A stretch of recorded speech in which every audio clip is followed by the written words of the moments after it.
United States of America president Donald ట్రంప్‌కి ఈరోజు one of the biggest shock అండి. 1774 నుంచి ఇప్పుడు 45వ అధ్యక్షుడిగా పనిచేస్తున్న అమెరికా అధ్యక్షుడు డొనాల్డ్ ట్రంప్ ప్రపంచం మీద ఒక పెద్ద యుద్ధాన్ని మొదలుపెట్టాడు. ఇది మూడవ ప్రపంచ యుద్ధానికంటే ఎక్కువ. అదే టారిఫ్ వార్ లేదా ట్రేడ్ వార్. ఈ ట్రేడ్ వార్‌ని ఇల్లీగల్, అన్‌కాన్స్టిట్యూషనల్, రాజ్యాంగ విరుద్ధం, ఆయన అధ్యక్షుడిగా ఆయనకుండే అధికారాలను అధిగమించి మరి ఆయన అధికారాలు చలాయిస్తున్నాడంటూ డొనాల్డ్ ట్రంప్ మీద ఆ దేశ సుప్రీం కోర్టు అమెరికా రాజ్యాంగం ఆర్టికల్ 3వ ద్వారా 1789లో ఫామ్ అయిన సుప్రీం కోర్టు ఈరోజు తీర్పు ఇవ్వడం జరిగింది. ఇది మళ్ళా ఏప్రిల్ 2 ఏది ఎగ్జిక్యూటివ్ ఆర్డర్ 14/2/54 ప్రకారం ప్రపంచంలో అన్ని దేశాల మీద 10 నుండి 50% టారిఫ్లు విధించడం జరిగింది. ఈ టారిఫ్ల నుంచి కలెక్ట్ చేసిన $175 బిలియన్, అంటే సుమారు ఒక 30 లక్షల కోట్ల రూపాయలను కూడా ఆయా దేశాలకి వెనక్కిచ్చేయండి. ఇది రాజ్యాంగ విరుద్ధం, ఇల్లీగల్‌గా మీరు అధ్యక్షుడు తన అధికారాన్ని మించి మరి టారిఫ్లు విధించాడు అని ఇప్పుడు supreme court, United States of America supreme court ప్రకటించడం జరిగింది. ఈ 9 మంది జడ్జిలు, చీఫ్ జస్టిస్ రాబర్ట్సన్ అధ్యక్షతన ఇది ఇవ్వడం జరిగింది. ఇదేంటంటే IEEPA 1977 అండి. 1977 యాక్ట్ ఒకటి ఉంది. అది international emergency economic powers act. ఈ 1977 ఇది జిమ్మీ కార్టర్ డెమోక్రటిక్ ప్రెసిడెంట్ దీన్ని చేయడం జరిగింది. ఆ యాక్ట్ను ఉపయోగించి డొనాల్డ్ ట్రంప్ ఈ టారిఫ్స్ విధించడం జరిగింది. ఏప్రిల్ 2, 2025 నేషనల్ లిబరేషన్ డే అంటూ విధించేశాడు. యాక్చువల్గా ఈ యాక్ట్ ప్రకారం ఇప్పుడు సుప్రీంకోర్టు వెర్డిక్ట్ చెప్పేది ఏంటంటే, యుఎస్ సుప్రీంకోర్టు చెప్పేది ఏంటంటే, ఇది హయ్యెస్ట్ కోర్టు. ఇది ఏం చెప్తుందంటే, ఏదైనా యుద్ధానికి, ఏదైనా మా అమెరికాతో యుద్ధంలో ఉన్న దేశంతో ఎమర్జెన్సీ ఎకనామిక్ పవర్స్ కింద ఉపయోగించాలి. నేషనల్ సెక్యూరిటీ, నేషనల్ ఎమర్జెన్సీ ఉన్నప్పుడు మాత్రమే. మనం ప్రపంచంలో అన్ని దేశాలతో యుద్ధంలో లేము కాబట్టి మీకు విధించే అధికారం లేదు. 2, మీరు విధించాలంటే అమెరికన్ కాంగ్రెస్ అనుమతి తీసుకోవాలి.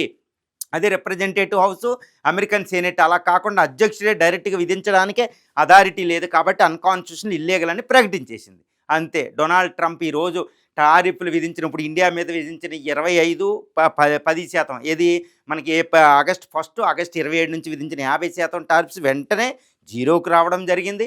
అదేవిధంగా అన్ని దేశాల మీద విధించిన ఆయన రెసిప్రోకల్ టారిఫ్స్ అంటూ విధించిన 10 నుంచి 50% టారిఫ్లన్నీ నల్లిఫై అయిపోయినాయి. ఎందుకంటే యునైటెడ్ స్టేట్స్ ఆఫ్ అమెరికాలో సుప్రీంకోర్టు హయ్యెస్ట్ అథారిటీ అండి. ఇంకా తీర్పుకి తిరుగులేదు. ఈవెన్ అధ్యక్షుడు డొనాల్డ్ ట్రంప్ కూడా ఏమీ చేయలేడు. అదే నేను ఎప్పుడు చెప్తూ ఉంటా, ప్రజాస్వామ్యం అంటే అలా ఉంటుంది. యుఎస్, ఇండియన్ సుప్రీంకోర్టు, ఈ ప్రజాస్వామ్య వ్యవస్థలు చూడండి. బ్రిటన్లో కూడా అలాగే ఉంటుంది. ఇదేమి రష్యా కాదు, చైనా కాదు. అక్కడ సుప్రీంకోర్టులు ఉండవండి, అక్కడ అధ్యక్షులే.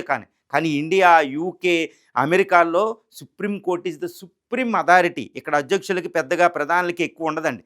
ఇదే ఈరోజు యునైటెడ్ స్టేట్స్ ఆఫ్ అమెరికాలో చూసారా, యుఎస్ సుప్రీంకోర్టు ఇచ్చిన జస్టిస్తో, వెర్డిక్ట్ తీర్పుతో ప్రపంచానికే రిలీఫ్ వచ్చింది. అది ప్రపంచ సౌభాగ్యానికే అమెరికా ప్రజాస్వామ్యం చేసే ఒక గొప్ప కాంట్రిబ్యూషన్ అని చెప్పొచ్చు అనమాట.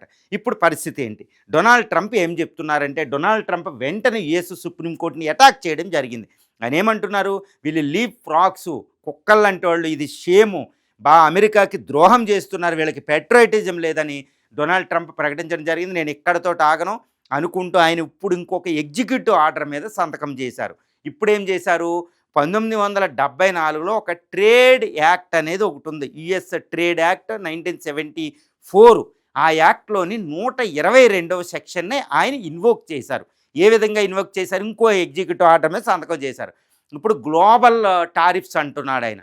గ్లోబల్ టారిఫ్స్ 10% టారిఫ్స్ విధిస్తాను అనుకుంటూ ఇప్పుడు ప్రతి దేశం మీద 10% టారిఫ్స్ విధించడం జరిగింది. అంటే అంతకుముందున్న, ఇప్పుడు ఇండియా మీద 18%, చైనా మీద 40%, ఇవన్నీ ఉన్నాయి కదండి. అవన్నీ పోయి ఇప్పుడు కేవలం ప్రతి దేశం మీద 10% టారిఫ్స్ వచ్చినాయి. ఇప్పుడు మనం యుఎస్తో ట్రేడ్ డీల్ కుదుర్చుకున్నాం, 18% ట్రేడ్ టారిఫ్స్ విధిస్తుంది. కానీ ఇప్పుడు 10% ఉంటుంది. మళ్ళీ సెక్షన్ 122 1974 యుఎస్ ట్రేడ్ యాక్ట్ ప్రకారం మన ఫార్మాస్యూటికల్స్ మీద ట్యాక్స్ ఉండదు, కొన్ని ఎలక్ట్రానిక్స్ గూడ్స్ మీద ట్యాక్స్లు ఉండవు. అంటే ఇప్పుడు మనకి చాలా బెనిఫిట్ వచ్చింది, అన్ని దేశాలకి ఇది వచ్చింది. మళ్ళీ దీంతో పాటు యుఎస్ ట్రేడ్ యాక్ట్ 1974 ప్రకారం 301 సెక్షన్ ఒకటి ఉంటుందండి. దాంట్లో భాగంగా ఏదైనా దేశం ట్రేడ్ ప్రాక్టీసెస్ మాల్ ప్రాక్టీస్ చేస్తే దాని మీద ఇన్వెస్టిగేషన్ చేసి ఇంకా టారిఫ్స్ విధించవచ్చు.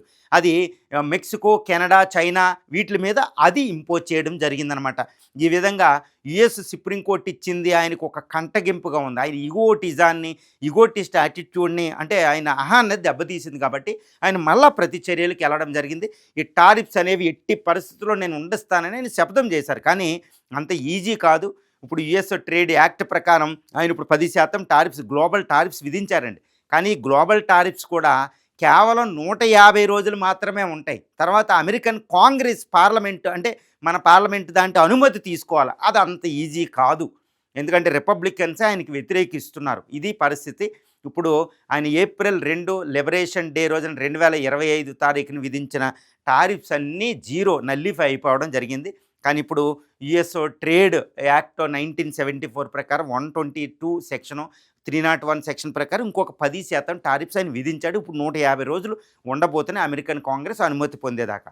ఇప్పుడు ఇదంతా ఉంటే, అంటే ఇప్పుడు అంతా ప్రపంచం అంతా ఊపిరి పీల్చుకుంది. స్టాక్ మార్కెట్లు అంతా లాభాల బాట పడుతున్నాయి. ఇప్పుడు $175 బిలియన్ ఇంతవరకు కస్టమ్ డ్యూటీ అంటూ ఆయన కలెక్ట్ చేసింది మళ్ళీ వెనక్కి ఇస్తాడా లేదనేది తర్వాత ఇష్యూ.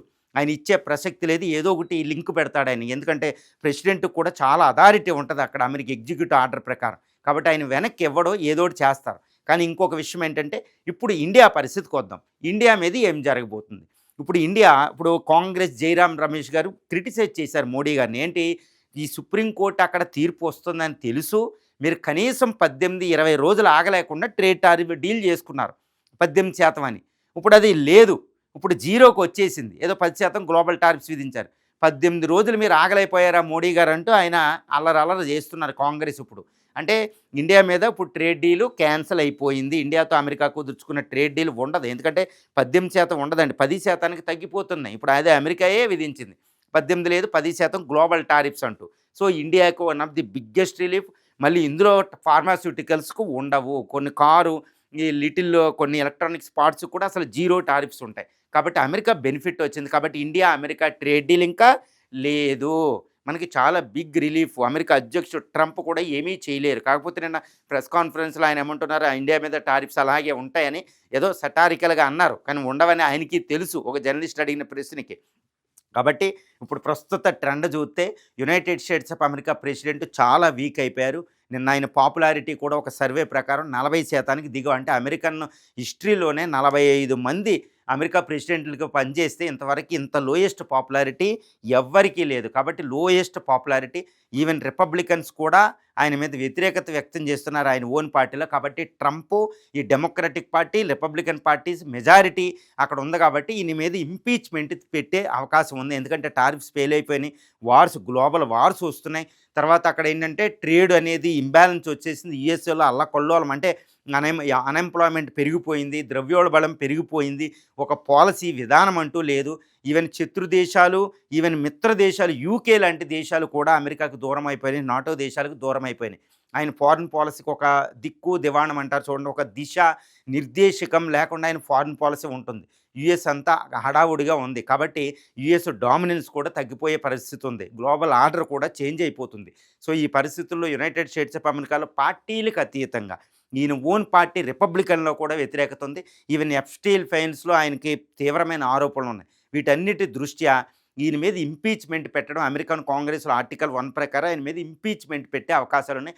ఒకవేళ ఇంపీచ్మెంట్ పెడితే మాత్రం యుఎస్ కాంగ్రెస్లో అది ఆమోదం పొందే అవకాశం ఉంది. ఎందుకంటే రిపబ్లికన్స్ కూడా ఆయన మీద వ్యతిరేకత వ్యక్తం చేస్తారంటే పరిస్థితి ఊహించవచ్చు.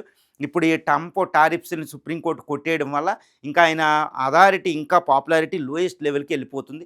ఎందుకంటే ఇప్పుడు ప్రపంచ దేశాలు, ఇప్పుడు చైనా, ఇండియాలు ఇవన్నీ కూడా ఏంటంటే ఇవి కూడా ఎదురుదాడి చేసి ట్రేడ్ వార్కి దిగవచ్చు. ఎందుకంటే యుఎస్ ప్రెసిడెంట్ ఇక్కడికి ఆగకపోవచ్చు, ట్రేడ్ వార్ చేయొచ్చు. తర్వాత ఈయనకి ఇప్పుడే నోబెల్ రాలేదు కాబట్టి ఆయన ఇరాన్ లాంటి డైవర్ట్ చేయడానికి దీన్ని ఇరాన్ మీద ఇమ్మీడియట్గా అటాక్ చేసే అవకాశం ఉంది. ఇరాన్ మీద అటాక్ కూడా కొన్ని గంటల్లో ఆయన ఆదేశాలు ఇచ్చే అవకాశం ఉంది. ఎందుకంటే ఇప్పుడు యుఎస్ పీపుల్ని అక్కడ నుంచి డైవర్ట్ చేస్తారు, పొలిటికల్ డైవర్ట్. ప్రపంచాన్ని కూడా వేరే విషయం మీద దృష్టి మరలిస్తారు ట్రేడ్ మీద కంటే. So, US president Donald Trump ఇప్పుడు ఏం చేస్తారు అనే దాని మీద చాలా గందరగోళం ఉంది. ఎందుకంటే యూఎస్ సుప్రీంకోర్టు వెర్డిక్ట్ ఇచ్చిన తీర్పు ఇచ్చిన కొన్ని గంటల్లో ఆయన కొత్త ఎగ్జిక్యూటివ్ మీద ఆర్డర్ మీద సంతకం చేసి 10% గ్లోబల్ టారిఫ్స్ మళ్ళీ విధించాడు. ఇప్పుడు మళ్ళీ దేశాలు ఇండియా, చైనా, రష్యా ఇలాంటి దేశాలు కూడా ప్రతీకాత్మక అంటే ప్రతి చర్యలకు దిగితే ట్రేడ్ వార్ స్టార్ట్ అవుతుంది. సో, మళ్ళీ గందరగోళమైన పరిస్థితి సంభవించే అవకాశం ఉంది. యూఎస్ ప్రెసిడెంట్ పదవిలో ఉండడం అనేది అసంభవంగా ఇప్పుడు కనిపిస్తుంది.